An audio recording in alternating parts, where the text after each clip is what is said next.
Okay, this is internist conversation number 5. I recently ran into an internal medicine doctor, and he said to me, Pete, I watched most of your medical videos and I read some of your books, including the one about McDougall. I know you're right. I said, well, thanks.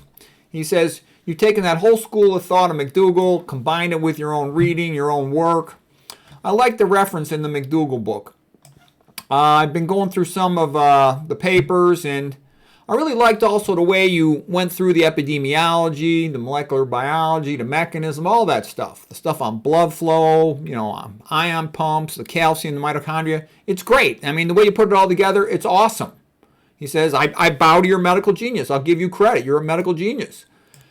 And I said, well, what about all that Mediterranean diet, paleo, keto stuff promoted by your colleagues? And he says, no, I know it's a joke. I know there's no science behind it. I've read about it. And I said, well, I offered some of your colleagues at the university to give a lecture on dementia or diabetes or atherosclerosis. They said, well, we're not interested in theories. And they said, we already know all that stuff about diabetes and atherosclerosis. They said, we could correct you on that subject. And the internal medicine doctor started laughing. And he said, I know those guys. They don't know anything. They don't even know the introductory material on my beginner slides. And I said, well, how come I've never been invited, ever, by a conventional medicine doctor to give a lecture on any of these types of topics? And he said, Pete, don't you get it? They are never going to invite you to give a talk. They would have to change everything. They would have to retrain all the attendings, the residents, and the students, change the whole system. They're not going to do that. They will never do that. It would be an insult to their field, an insult to their prestige, an insult to their money. They don't make any money with your stuff. And I said, well, what about the patients? And he says, we'll just keep giving them pills like we always do.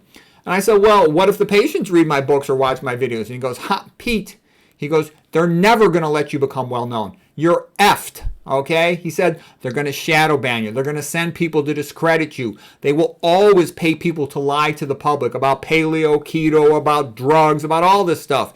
It's going to be promoted that way. It has to be. You go, come on, you understand. It has to be this way.